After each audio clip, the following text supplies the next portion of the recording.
खाली वादा करेला तू फिर भुला जाला। कवन वादा तोर रे पूरा ना होत बा? खाली बतियौले से ना काम चली। सुना सुनाओ। चली नाही पिया अब कवनो बहनामा हो, चली नाही पिया अब कवनो बहनामा, देबा नाही जबले गहनामा ना।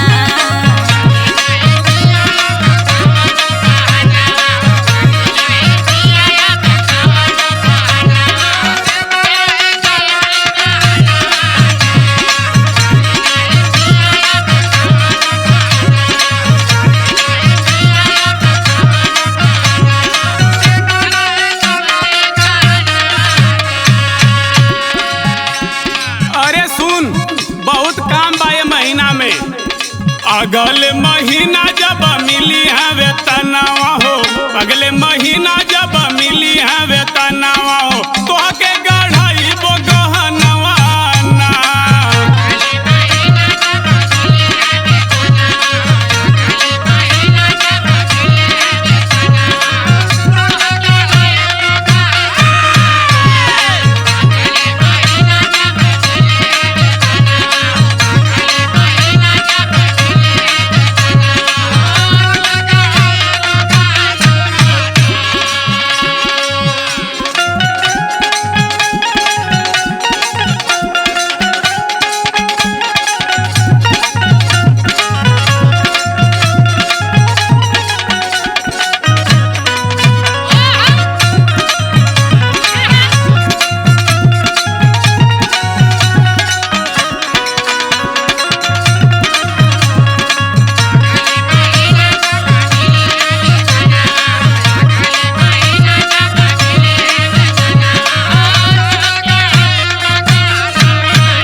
कहबा तो बहुत कुछ। अच्छा करबा कुछ ना।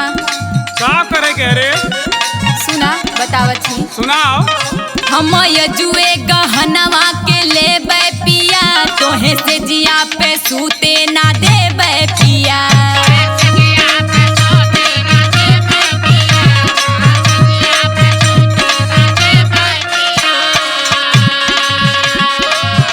हम यजुए गहनवा के लेबे पिया, तोहे से जिया पे सूते ना देबे पिया। रतिया में करेला खाली तू खुशल नामा हो, रतिया में खाली तू करेला खुशल नामा, देबा नाही जबले गहनवा ना।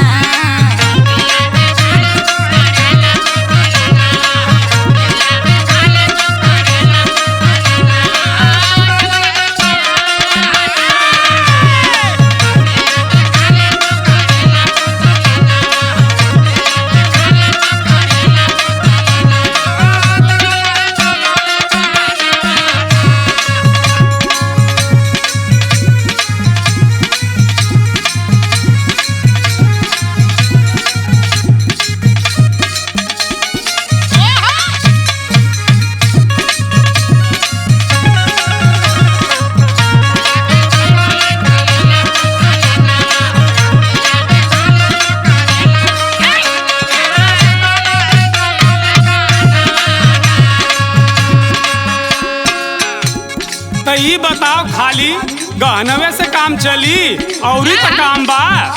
का बा बोला। सुना। सुनावा।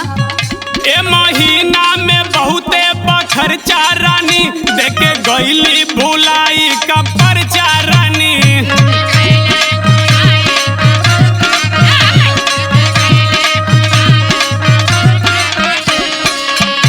लगा था मैं तो कनिया में भुलाई गई नहीं परचवा हो। अच्छा भुलैनवा खर खैले बड़ा। सुना। सुनावा। ए महीना में बहुते बखर्चा रानी, देके गईली भुलाई का परचा रानी। राजनाथ प्यारे लाल रमनवा हो, राजनाथ प्यारे लाल रमनवा हो, के गढ़ाई बो गहनवा ना।